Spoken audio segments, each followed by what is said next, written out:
This session, as you said, is RIR perspectives. RIRs are Regional Internet Registries. There are 5 of them: ARIN, LACNIC, RIPE, Abejuela, and ARIN. And part of our role is to assign IP, Internet Protocol addresses, to our service areas. I'm with ARIN, of course. Kevon Swift is the head of strategic relations and integration at LACNIC, and Michael Abejuela is the general counsel for ARIN. And we'll get straight into it. I think whoever would like to go first, we didn't coordinate this in advance. Yeah, I can probably go quickly.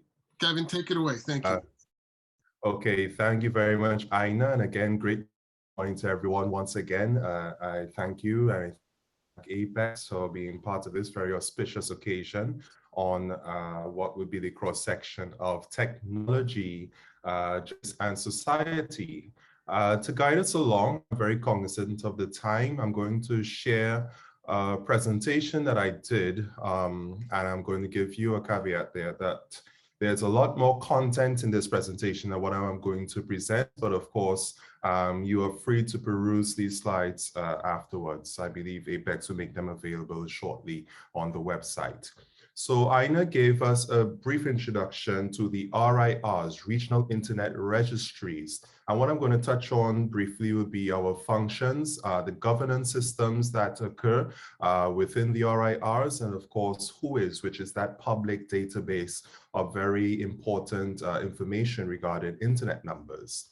So an RIR, as Aina mentioned, we coordinate the distribution, administration, and registration of internet numbering resources.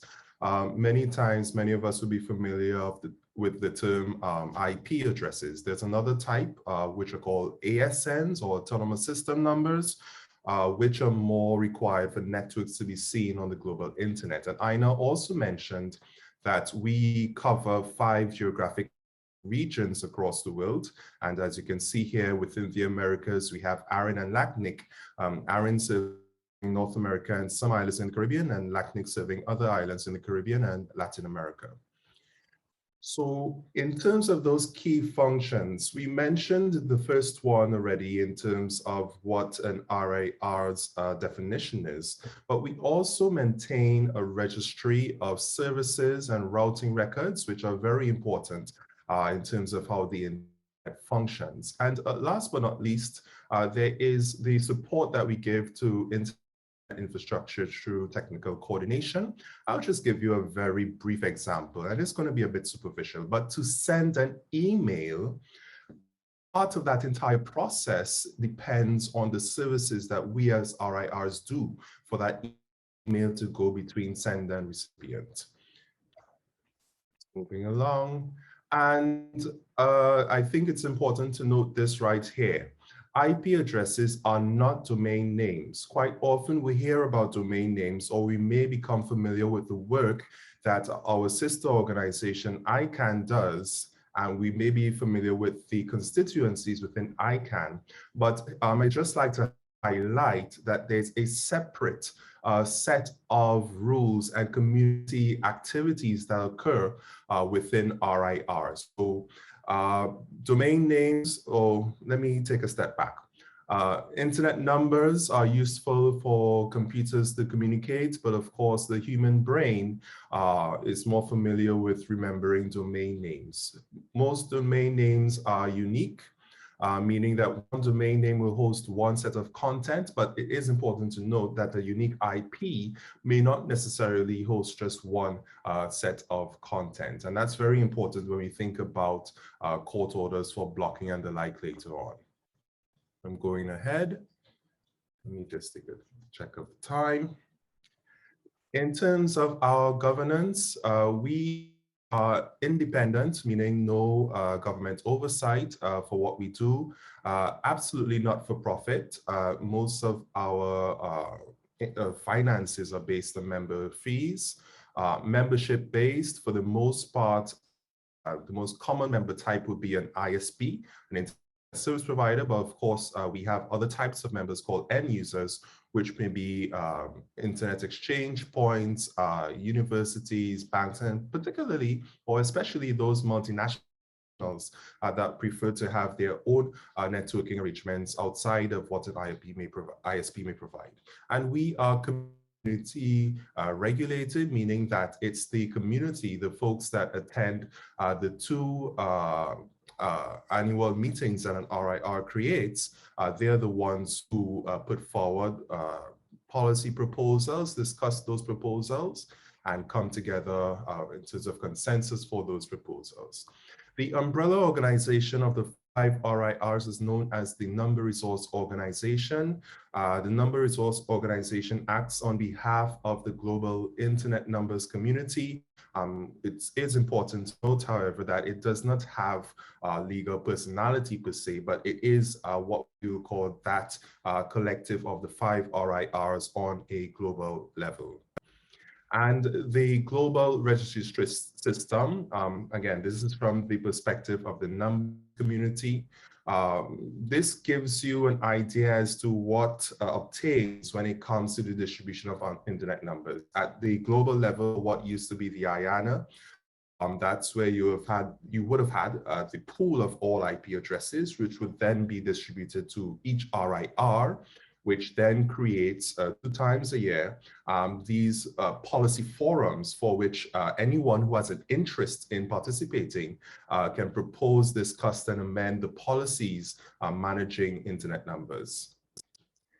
And our governance, of course, that I just mentioned refers to community policy. We are also subject to the legislation of the jurisdiction of which our head offices are.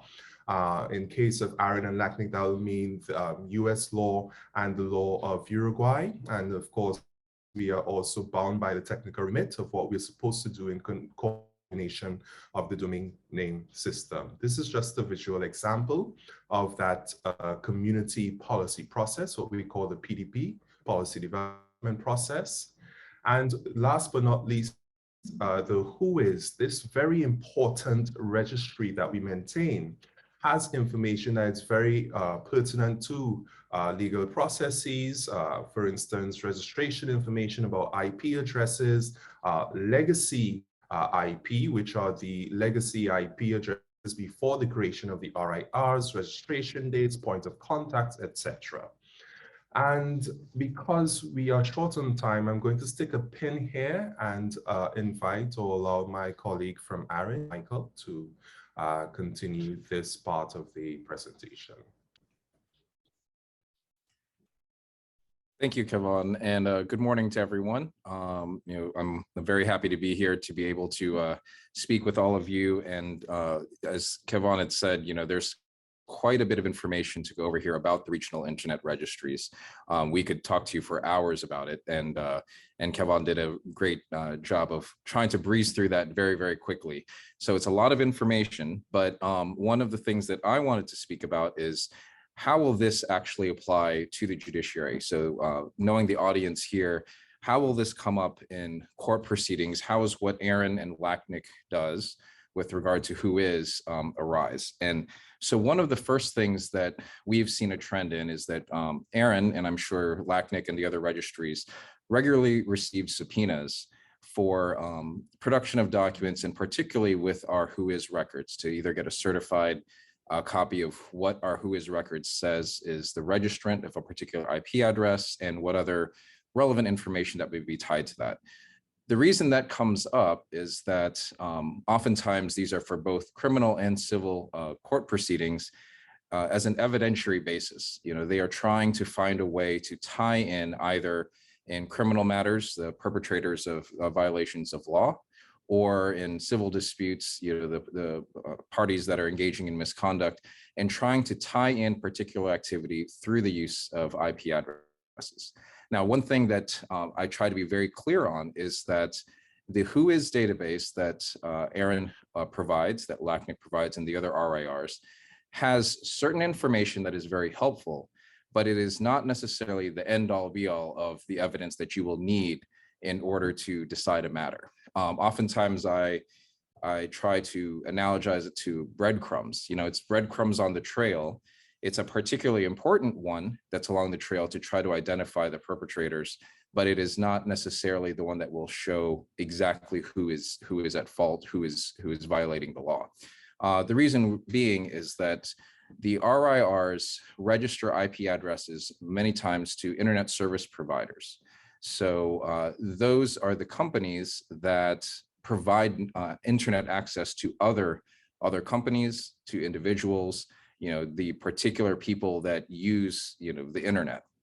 So when looking at ARIN and LACNIC records for who is, it is not going to provide you with who exactly was engaging in particular conduct. Most likely it won't, or who has been putting forth particular content, you know, and we know that there's a lot of information on the internet and a lot of particular misdeeds, whether it's, you know, fraud, whether it's defamation, you know, infringement of intellectual property, child pornography, gambling. There are so many issues that can come up, but the information that we provide doesn't necessarily say who is providing that type of content on the internet, but it is important to follow the trail on finding that. So you will see that oftentimes when cases come before your courts, that someone will maybe provide a who is record to show that that is the path that they followed from an evidentiary perspective to try to get there.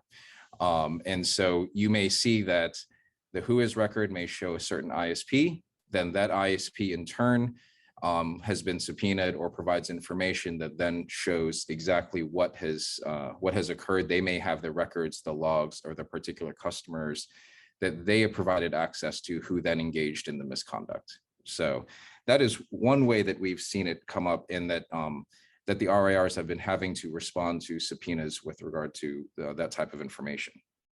The other piece that I wanted to bring up is something that Justice McEwen had mentioned in her presentation, which a challenge that I know that the judiciary has is with jurisdiction. So when it comes to the thought of issuing an order, and you may actually have before you a case that shows this is the perpetrator, this is the party that has provided improper information, that has violated the law, but you find the challenge that it is way beyond what your geographical jurisdiction may be.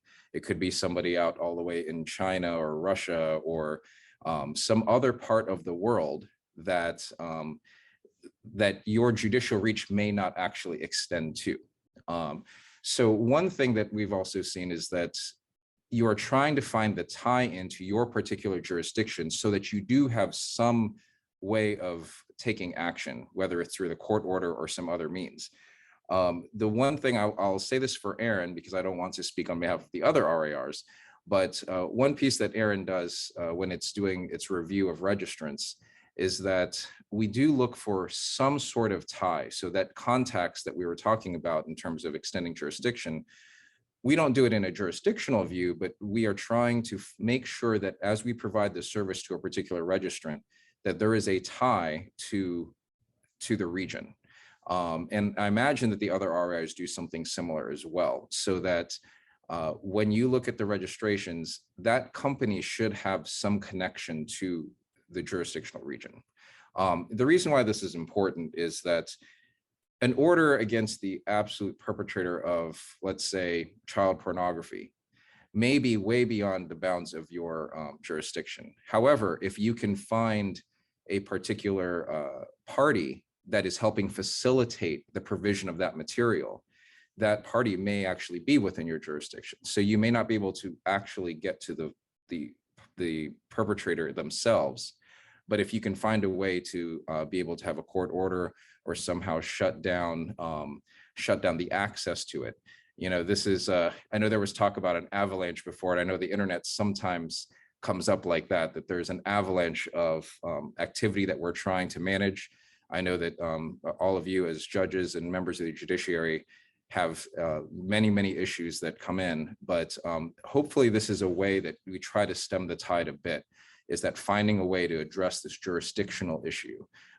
Because even for me as general counsel for ARIN, when we encounter certain issues, it is difficult if we find bad actors that are way beyond the reach, because as a company in the US, we look to our local law enforcement and our local government to be able to try to help us enforce certain certain legal requirements. And unfortunately, if they are way beyond our jurisdiction, it makes it a lot more challenging, but we try to be able to stem the tide of the actual bad activity. So I wanted to then maybe, I guess we have some time that we wanted to see if there are any questions or things of that nature. We could probably talk for hours, hours on this with any of you, trying to explain both the Regional Internet Registry system and how it affects the legal system.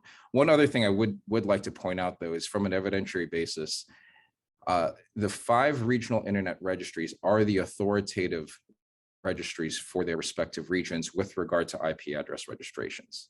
So we have 5 regional internet registries in their own jurisdictions. And so for LACNIC, what is in their WHOIS database for IP address, that is the authoritative record of who the registrant is. That's not to say that there may be disputes about who the particular rights holders are, who may actually have the proper rights to a registration.